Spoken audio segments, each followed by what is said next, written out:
Okay, people, let's start the revision of Ind AS 105, that is non-current assets held for sale and discontinued operation.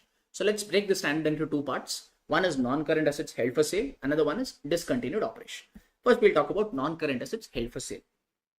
So logically, if you think, practically also if you think, non-current assets means you're talking about your PPs, intangible assets, etc., etc. Now let's take the example of Arivo Pro. We have invested in laptops, camera, iPads, etc., etc. If we have invested money, means we want to recover that also. Let's say we have invested 5 lakh to buy laptop, camera, etc., etc. Assumption. Obviously, if we have invested, means we will recover. How?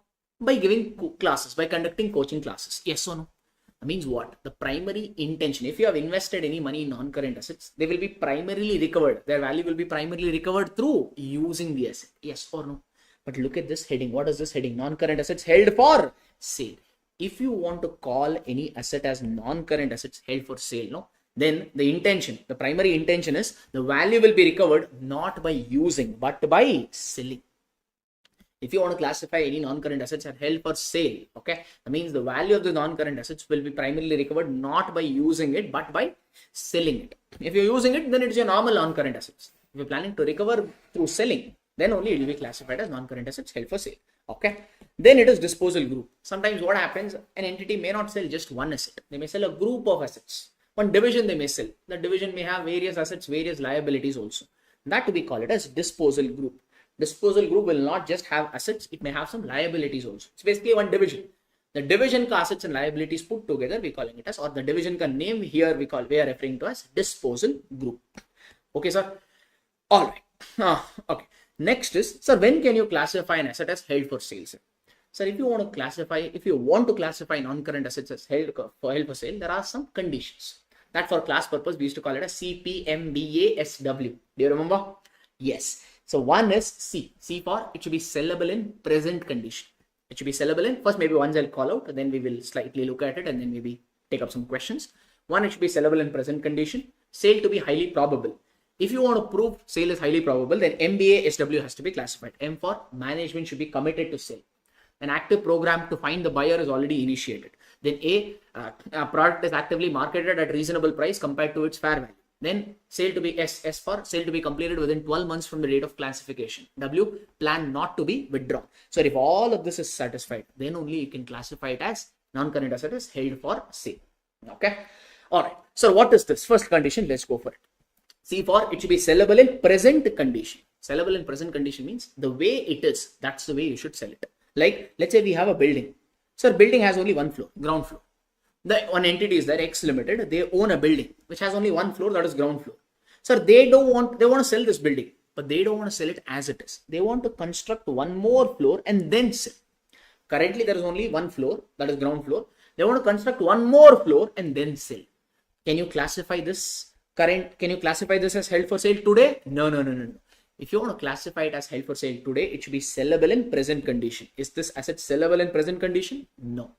It reaches that sellable condition when the first floor is also constructed. The moment the first floor is also constructed, then you could say it is sellable in present condition. As of now, it is not sellable in present condition. Like that. That is the meaning of it.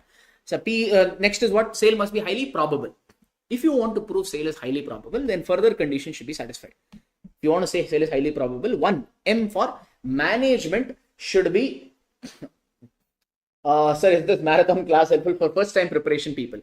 Depends on how much you have studied. See again, if I have to tell, a regular class went for almost 320 hours, as I told you. Now I'm trying to summarize everything within 24 hours. Okay, 25 to 30 hours maximum, not more than that, because it will not help the revision students. Yes.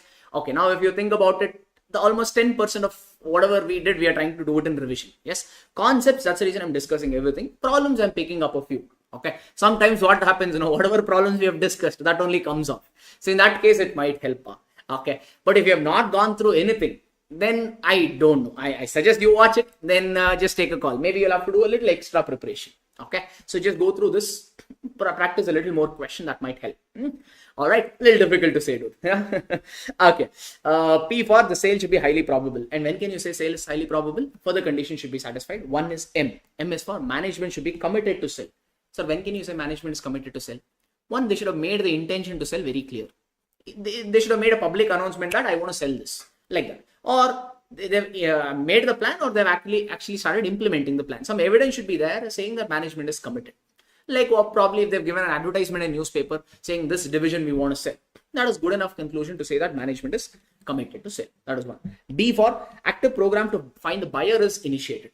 So obviously, sir, if you want to sell it, means you have to sell it to some person. No, so to find the buyer also, some plan you should have initiated. Maybe the advertisement basically. All right.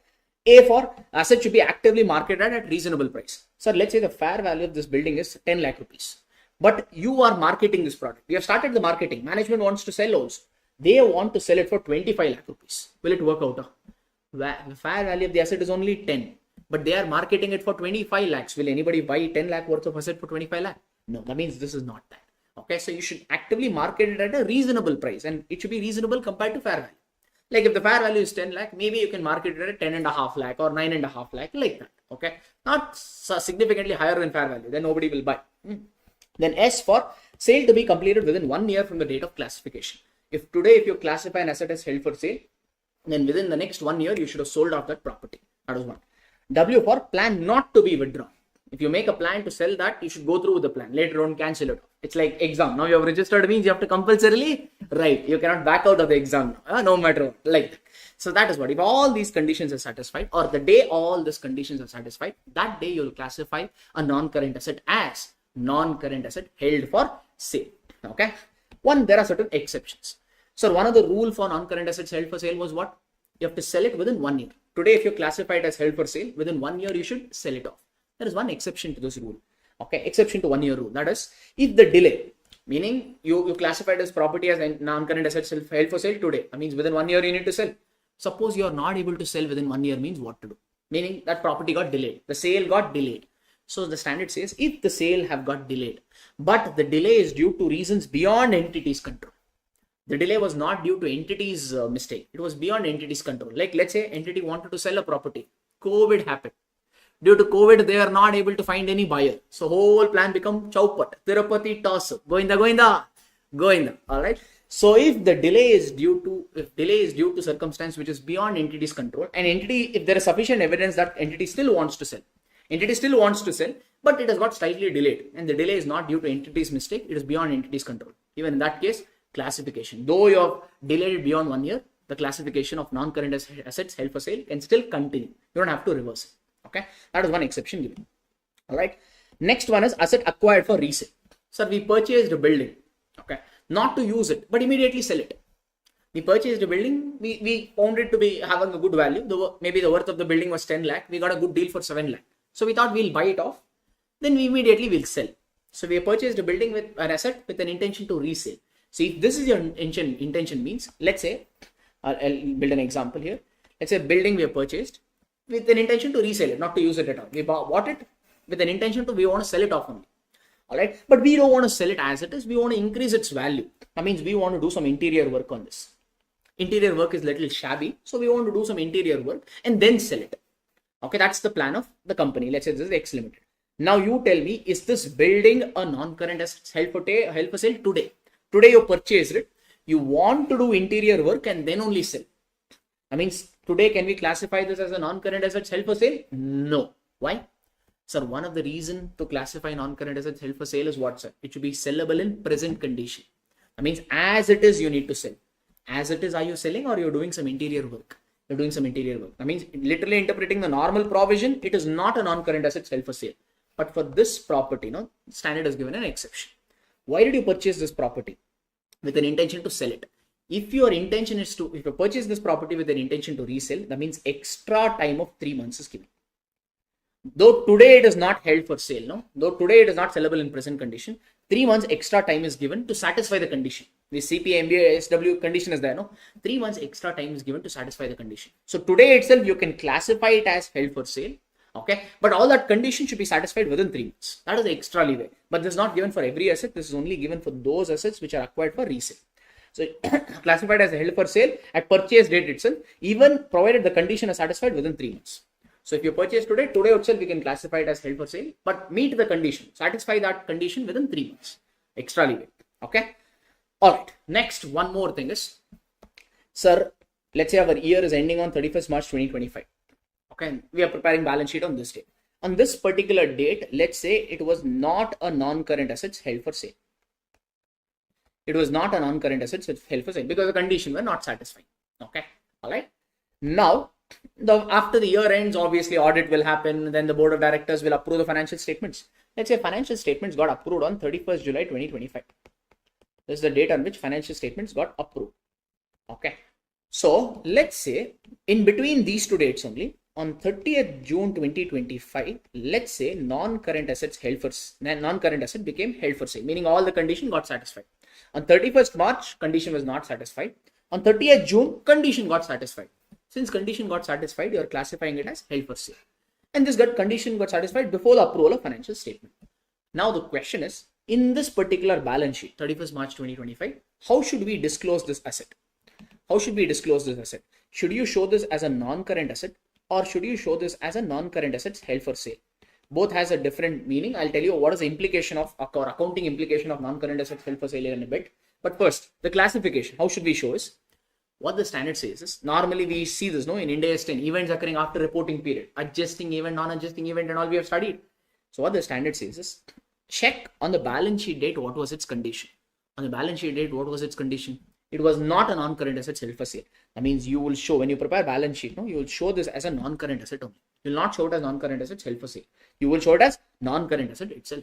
Okay. Later on, it may have satisfied the condition before financial approval state, but still you will treat this as a non-adjusting event. In Ind AS 10 terminology, if I have to say, this is not an adjusting event, but it is a non-adjusting event. Meaning classification will still be NCA only and not non-current assets held for sale. That is what I've written in this particular point. Again, all this also may get easily clubbed in your case studies. Okay. All right. Next is some others. Sir, if any asset is abandoned, if any asset we have stopped using, permanently we have stopped using it. So if it is abandoned, can we treat it as non-current assets held for sale? No. If the asset is abandoned, you cannot treat it as non-current assets held for sale because the very meaning, when you say non-current assets held for sale, what does it mean? The value will be primarily recovered by selling and not by using. Sir, if you are abandoning any asset means, are you selling? No. So if there is no question of selling means no question of classifying it as held for sale. So abandoned assets are not non-current assets held for sale. That is one. Now coming to the most important point. Sir, if it is non-current assets held for sale, what will happen? Two things. One, if it is non-current assets held for sale, you need to separately disclose. That is one. We'll talk about that also. Two, from the measurement perspective, if I have to say, non-current assets held for sale. Normally, non-current assets means your intangible assets, your property, plant and equipment, etc., etc. Normally for PP and your intangible assets, you either go for cost model or evaluation model and all that drama, blah, blah, blah, blah. Yes. If it is non-current assets held for sale, they have to be measured at carrying amount or fair value less cost to sell, whichever is lower. So the measurement principle for these assets are completely different, okay, from the normal assets. These assets should be valued at carrying amount or fair value less cost to sell, whichever is lower. Okay. Fair enough. That's okay. All right. Next, another implication is once an asset is classified as held for sale, depreciation or amortization will not come.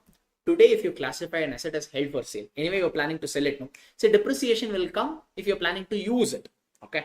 Now you're not planning to use it. So if an asset is classified as held for sale, then from that day onwards, no depreciation or no amortization will arise. That is one. Okay. Or maybe to give you one more point. So let's say that carrying. So an NCA became held for sale. Let's say an NCA became held for sale on 1st January 2025. Okay. Carrying amount on 1st January 2025 is, let's say, 1 lakh rupees. Okay. Sir, we know what is that.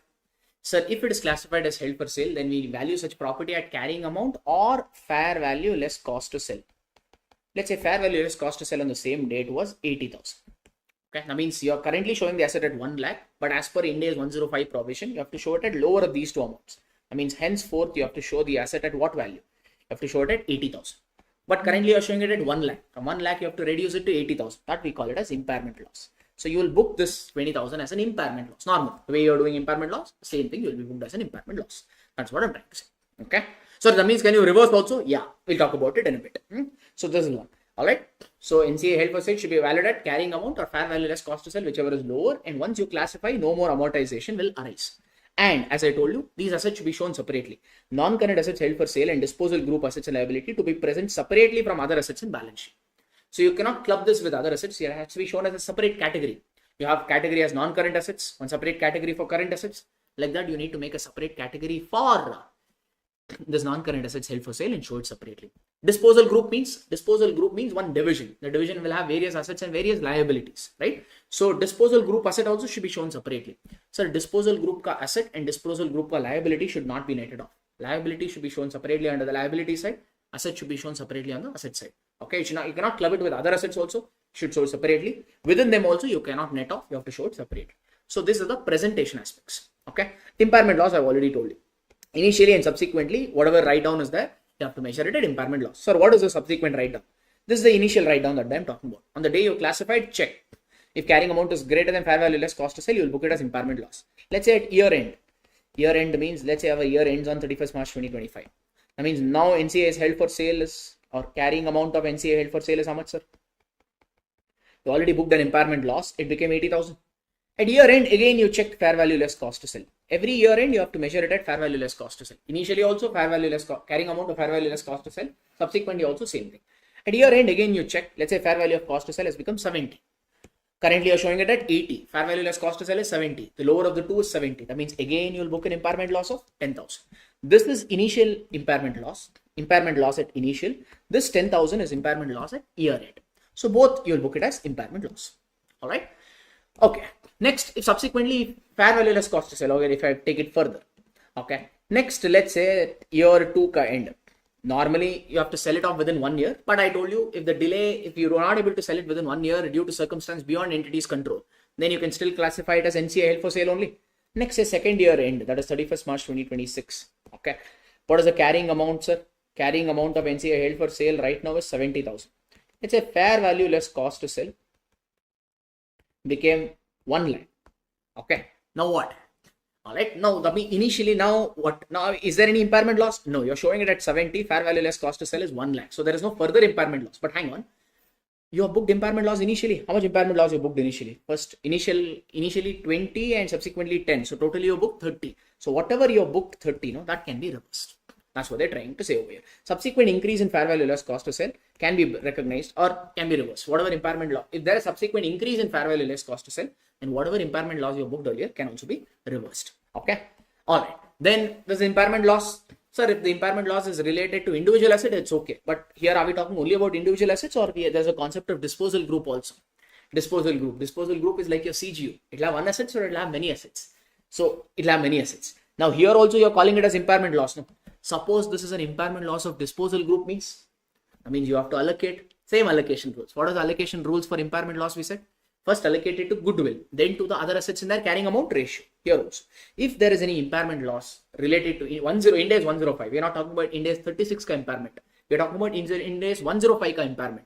So if there is any impairment related to especially disposal group, then first allocate it to goodwill, then to the other assets of the disposal group in their respective carrying amount ratio. Same drama, nothing else. Okay, sir. All right. Next will be if there is a changes to plan to sell. Normally, once you classify it as held for sale, you should sell it off within 1 year. Okay. Today, the management decided that they want to sell it. Every condition is satisfied. So you classify it as held for sale. After 4 or 5 months, some sudden change of mind happened. Company decided, no, it is not worth selling it. Let's use it only. Okay. They don't want to sell it anymore. They still want to use it for their business purpose. That means now what? Since the condition was satisfied, you already classified as held for sale. But the company wants to sell it now or plan has changed. So if the plan to sell has changed, means now it is no more a non-current assets held for sale. Now you have to classify it as normal non-current assets itself.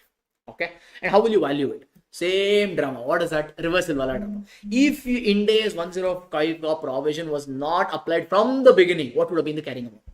If you had not classified this property as under Ind AS 105 at all, what would be the carrying amount? Okay. That you find out.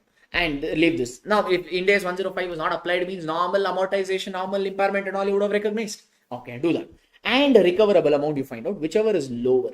Same you do. This is the same like impairment reversal loss of CGU. That was the upper limit, right? There was an upper limit of Ind AS 36 ka reversal of impairment loss related to CGU. Same thing. So find out the carrying amount if Ind AS 105 was not applied from the beginning. From day one, if Ind AS 105 was not applicable means what would have been the carrying amount, and find out the recoverable amount. The lower of the two, that will be the value of the revised carrying amount that you will show it, revised carrying amount of non-current assets that you will show in your balance sheet. Okay. So basically from non-current assets held for sale, the classification will be shown as normal non-current asset. And normal non-current assets could be your PP or your intangible asset or your IP or whatever it is. Okay. So you have to change the category. That means you have to change, you have to know the value also. The value will be lower of these two amount. Like that. So this is about Ind AS 105 ka non-current assets held for sale. First part. The standard does not have only one part, it has two parts. What are those two parts? Another one is discontinuing operation or discontinued operation. Okay. So what is this discontinued operation? For class purpose, we used to call it as a DO. Discontinued operation means one division you are planning to sell off. Okay, one division. All right. So that only is disposal group. No. There is some difference between disposal group and discontinued operation. First, we'll understand discontinued operation. Then maybe I'll give you a small example for it. Sir, if you want to classify an operation as a discontinued operation, if you want to show an operation as a discontinued operation, there are certain conditions. One, it should represent a major line of business or geographical area of operation. That operation should represent a major, first maybe I'll call out the condition, then maybe we'll look at a small example. It should represent a major line of business or geographical area of operation. It should be sold as a single coordinated plan. It should be operationally and financially distinguishable. Or it should be a subsidiary held with an intention to sell. Subsidiary acquired for resale. So what does this mean? So now let's say Arivu Pro. I'll take a fingers crossed. Hopefully we don't get into that scenario. Just an example. Sir, let's say right now Arivu Pro. Sir, we have two branches. One in Bengaluru, one in Chennai. Okay. Now Chennai division, let's say we decided to discontinue. Okay. So the Chennai operation, can we call it as discontinued operation is what we are testing. The Chennai operation, can I call it as DO? Yes, you can call it as DO provided it represents a major line of business. So if the Chennai operation represents a major line of business, what is major, what is significant? It's like audit materiality. You have to assess based on case to case. There is no magic number. Okay. So if the Chennai operation is significant or if it's major, then it becomes DO. Okay, like that, major line of business or major geographical area of operation. Or let's say, here I think Chennai was more towards location. All right. So let's say Arivu Pro, we are doing CA, CS and ACCA coaching. Okay, we do a little more also. For simplicity, let's take 3. Let's say we decided to discontinue CS division.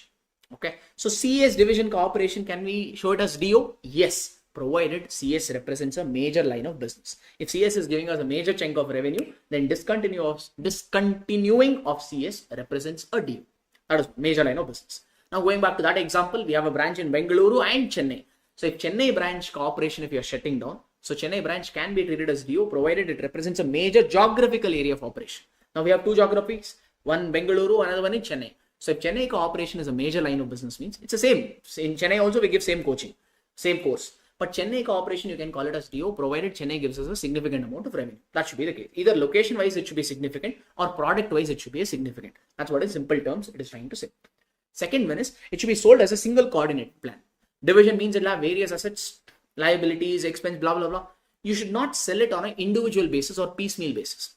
The division, each assets, you should not sell it separately. The whole division should be sold as a single coordinated plan. In one plan, you should sell it off. That is one. 3, it should be operationally and financially distinguishable. Meaning that division, how much is the asset? How much is the liability? How much is the expense? How much is the income? All this you should be able to find out. So if you are able to find out, then we say it is operationally and financially distinguishable or separable. Okay. So if these 3 are satisfied, then it becomes a discontinued operation. Or it's a subsidiary acquired with a sole intention to resell. That is also a discontinued operation. Okay, people. Now, what is the significance of this? If it is discontinued operation, people, then we need to show discontinuing operation ka profit before tax and then tax expense and profit after tax separately in P&L. Separately in SPL. I'll show you the format of SPL also. I hope you remember this. This is the format of SPL. If you just check, P&L has revenue from operation, other income, then we have various things under expense side. Yes. If you just check here, what are they saying? Profit or loss from continuing operation. The P&L that you prepare, no? In all this format, you prepare P&L, no? That is related to continuing operation. All this data you will give only for continuing operation. If it is discontinuing operation, right? Let's say a company, no? Let's say there is one company. They have, let's say they have division 1 and they have division 2. Both are major only. Division 2, let's say they decided to discontinue. Okay, they discontinued also. That means this P&L, whatever you're preparing in this format, no, this format, no, you will prepare P&L only for discontinuing, only for division 1. All this data, no sir, in this example, all this data you will only give for division 1. For division 2 is a discontinued operation. Yes. For division 2, you don't have to give all this breakup. Since anyway you're planning to discontinue, only give 3 disclosures in P&L. One is profit before tax. Okay. Another one is tax expense of discontinued operation, and what is profit after tax of discontinued operation. This data you will give it for division 2. All other expense income data you need not give. Only profit before tax, tax expense, and profit after tax of discontinued operation. Like that. Okay. These two put together, profit or loss from continuing operation, profit from discontinued operation becomes your total P&L. Okay, then you will give your OCI disclosure. You know, now P&L has 2 disclosures, right? One is SPL item, another one is OCI components.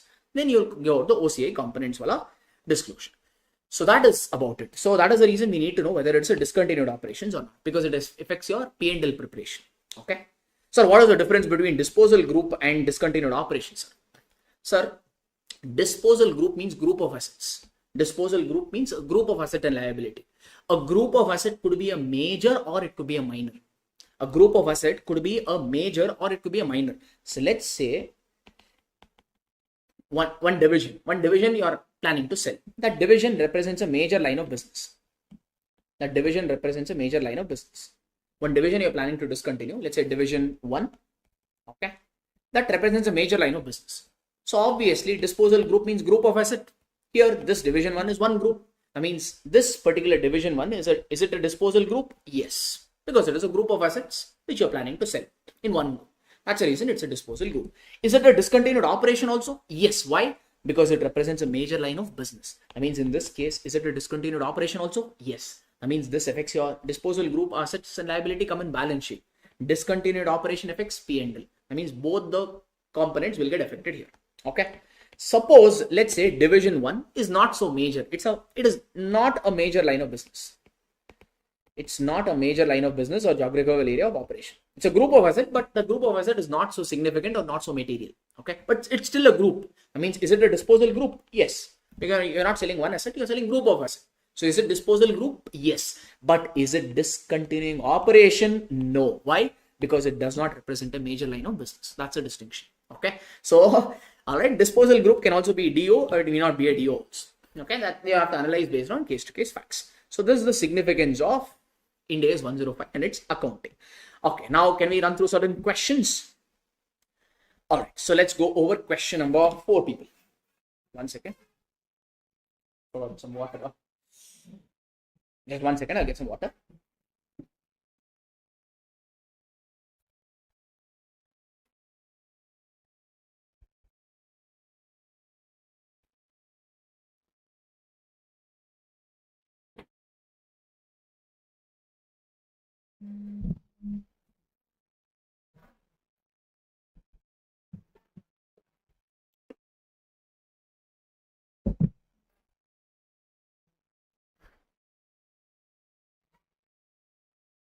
Okay, people. So let's go over this particular question now. Question number 4. S Limited purchased a property for 6 lakh. Its useful life is 15 years. The date is 1st April 20x1 on 31st March 20x3. So 2 years has already happened. So first find out the carrying amount. You have used it for 2 years. So calculate depreciation for 2 years. So the carrying amount will be 5,20,000. Simple. S Limited on 31st March 20x3, they've classified it as held for sale. You know the provision. The moment you classify a non-current assets as held for sale, what is the valuation rules? It should be valued at carrying amount or fair value less cost to sell, whichever is lower. So do you know the fair value less cost to sell? Oh no, first before that you're doing impairment. Impairment testing provided that the estimated recoverable amount is 470. Before classification, there is an impairment test also you did. Okay. So recoverable amount is 470. Carrying amount is 520. Recoverable amount is 470. That means you booked an impairment loss of 50,000. So after impairment loss, the obviously carrying amount will become 470. It will be equal to recoverable amount. Okay. All right. Next, what happened? The fair value less cost to sell. On the same day, the fair value less cost to sell was 4,60,000. So now the carrying amount is 470. Okay. Fair value less cost to sell is only 460. And you know, what does Ind AS 105 say? Ind AS 105 says valued at carrying amount or fair value less cost to sell, whichever is lower. So here lower amount is 470, but you are valuing it at 460. That means further impairment loss will come for 10. So this 10,000 is the impairment loss as per Ind AS 105. The previous impairment loss of 50,000 that you booked, this is as per Ind AS 36. That means totally how much impairment loss have you booked? 60,000. Okay. So after doing all this drama, the revised carrying amount will become 4,60,000. That is the fair value less cost to sell. Okay, sir. This is 1 year. Now one more year came after 31st March 20x4. You know, the moment you classify a non-current assets as held for sale, will you depreciate or will you amortize? No. That means carrying amount will still be how much? Carrying amount will still be 460 only. Okay. You know what will happen in next year? Probably they will say plans change. Let's see. On 31st March 20x4, the management changed the plan as properties no longer meets the criteria held for sale. Now they don't want to sell it anymore. Okay. The recoverable amount is 5 lakh. Now you know, if there is a change to plan to sell, that means can you reverse? Yes. Entire amount can you reverse, or there is an upper limit? There is an upper limit. What is that? So you need to see from the day one, if Ind AS 105 provision was not applicable at all, what would have been the carrying amount? Ind AS 105 was applicable. So for a moment, forget that Ind AS 105 was not applicable at all. So from day one, if impairment law, if Ind AS 105 was not applicable, what would have been the carrying amount? Find out this. So anyway, normal impairment loss would have any which way come. This 50,000 impairment loss is not as per Ind AS 105. It is as per Ind AS 36. That would have anyway come. That means the carrying amount would have been 470. Carrying amount would have been 470. This is as on 31st March 20x4. Now, this is as on 31st March 20x3, I think, no, initially. Yeah. No, so on this day only, it was classified as held for sale. That means now we are on which day? We are on 31st March 20x4. For 1 year, you would have charged extra depreciation because the moment you classify it as held for sale, then only no depreciation. Okay. Now we are thinking if Ind AS 105 was not applicable, then what would have been the carrying amount? So 4,70,000 would have been carrying amount. For 1 more year you have used. So 1 more year ka depreciation you calculate. Initially when you bought it, life was 15 years, I think they mentioned. 2 years is already over. So the remaining life is only 13. Residual value is not given, so 0. That means the carrying amount would have become 433,846. So if Ind AS 105 was not applicable from day 1, the carrying amount as on 31st March 20x4 would have been 433. Okay. Is that the limit? Or no, there's one more. Next is a recoverable amount. Do you know the recoverable amount? Yes, recoverable amount is 5 lakh. Okay, 433 or 5 lakh, whichever is lower. Lower is what? 433. Currently, what is the carrying amount? 460. Okay, but maximum you can bring it up to 433. Here you're bringing it up or you have to further go down. Currently, you're showing it at 460. If Ind AS 105 was not applicable, means the limit would have been 433. That means from 460, you have to bring it down to 433. So that means there is a further charge. It's not a case of reversal. It's a case of further charge. How much will you charge? 26,154. That is what they've told over here. Some other must have given. Okay. Presentation, don't worry. You present it like this. Study material gives in lines and lines and lines. So I normally used to present a table format, everything. Okay. But now I don't have time to present everything. So few data I've called out there. Okay. So just keep in mind the reversal. Whenever there is a plans change to sell, you think from the beginning, if Ind AS 105 was not applicable, what would have been the carrying amount? On that day, similarly, find out the recoverable amount. The lower of the two is your maximum amount. You can, is a maximum revised carrying amount. You can bring it up to. That's the funda. Same, this is a provision is same as reversal of carrying amount of CGU. No change there. If you want, you can write that as your reference there. All right. Okay. Next, one more question we'll take up. Question number 8. On 1st June, an entity plans to sell. They're only planning to sell. The moment you plan to sell, it does not become NCA held for sale. Condition has to be satisfied. CP, MBA, SW. To remember that. Okay. Plans to sell a group of assets, which is classified as disposal group. So it's not one asset, it's a group. On 31st July, the board of directors approves and becomes committed to plan to sell by entering into a firm purchase commitment with Y. Okay, they made an agreement with Y that we will sell. On which date? 31st July. So that means on which day will it be classified as held for sale? On 31st July 20x1, it will be classified as held for sale. That is the first thing. Maybe that's the answer to the first question. That's what they asked. Okay. All right. Next is, however, since manufacturing unit is regulated, approval from the regulator is needed. Okay. Approval from regulator is customary and highly probable to be received by 30th November. Though you want to sell it, no, you have to take some permission from government authorities. But they're saying these are customary, any which way they'll give. They'll not do too much of nautanki and all. They will give it. So it's customary. Okay. So that's the reason this 30th November ka date is irrelevant for us. Okay. Fair enough. If they had told it is not customary, government approval is very important. If government approval is not given, then the whole transaction will be cancelled. Like that, if they had told, that means then the government approval date would have become the date of classification. Here they're saying government approval is customary. Chuma for the namesake it is there. Any which way we will receive. So hence we are ignoring this date. The day management became committed to sale. That day only we will be classifying it as held for sale. Okay, that is one. So assets and liabilities they have given. Carrying amount as on 31st December 20x0. That we need? No. In the moment it becomes classified as held for sale, what do we need to do? Check the carrying amount on the date of sale, on the date of classification, which is a classification date, 31st July. That means this data is not relevant for us. They have given 31st July 20x1. That is important to us. Total carrying amount is 2750 on this date. Here it is 2600. So it has reduced. This is not impairment loss. Okay. You book an impairment loss when the standard says. This is not impairment loss as per Ind AS 105, but this is accounted as per respective Ind AS, because it became classified as held for sale only on 31st July. Before that, if they are writing down any asset, that is done as per the respective Ind AS, not here. And nowhere they've talked about impairment indicator also. That means I can't assume it as this is an impairment loss as per Ind AS 36. Okay. And here inventory and all is reducing. Under impairment loss, will we allocate impairment loss to inventory, debtors and all? No. We only allocate impairment loss what?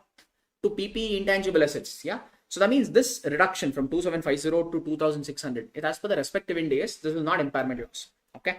So that what means, what is the carrying amount? The carrying amount relevant for us is 2600. I'll bring it on over here. This is 2600. Okay. So on the same day, check fair value less cost to sell. On the same day, 31st December they have given. 31st December data, I don't need it. On 31st July, how much is it? That is the date of classification. Fair value is 1850. I don't need fair value. We want fair value less cost to sell. Fair value is this much, cost to sell is 100. That means fair value less cost to sell is 1750. So carrying amount is 2600. Fair value less cost to sell on that day is 1760. That means you have to reduce. So how much is that? 850. That is your impairment loss. But this impairment loss is not as per Ind AS 36. It is as per Ind AS 105. That's what they've called out here. But mind you, this is not one asset. It is a disposal group. I mean, you have to allocate. Allocation rules are same. First, check if any disposal group has any goodwill. Do you have any goodwill? Yes, 500 we have. So 500 you give it to goodwill. Then to the other assets. Other assets means every asset here. No. This is impairment loss. You'll give it to what? Only tangible and intangible asset. So this other impairment loss will be given to plant and machinery and building in their carrying amount ratio. Carrying amount ratio means 800 is to 1850. That's what I've written over here. Okay. Out of impairment loss of 850, first you'll give 500 to goodwill, then to other assets. Other assets in their carrying amount ratio. If you do the allocation, I've shown the allocation here. That's what you'll get it over here. And after allocation, obviously the carrying amount will become 1750. Each asset's carrying amount will change. Okay, people. That's anything else they asked? No, that's pretty much it. Okay. So, sir, what if next year same drama plays out? Again, next year also same thing. Okay, check. Now the carrying amount will be 1750. Next year, if suppose the non-current asset is held for sale still. Again, check if they have given fair value less cost to sell. Again, let's say next year they give fair value less cost to sell as 1500 by chance. Currently, you're showing 1750. Next year, let's say fair value less cost to sell is 1500. Means again there is an impairment loss. Okay. So what is that? 250. Again, do the same drama. Goodwill is anyway exhausted. Then you have to give it to other assets. Other assets here means not inventory, not debtors, not liabilities, but only PP and intangible assets. So that is there in one more question. Okay. That's the reason I'm telling you this. So here in this question, we did this impairment loss allocation only once. In the next problem, in this is not question number 24. This is in your study material only. Allocation will be done twice. Just keep that in mind. Okay. Same problems, but there one, here two. That's all is the difference between this and that question. Those are good enough. All right. So with this, Ind AS 105 revision also we're quickly done. Okay. Thank you.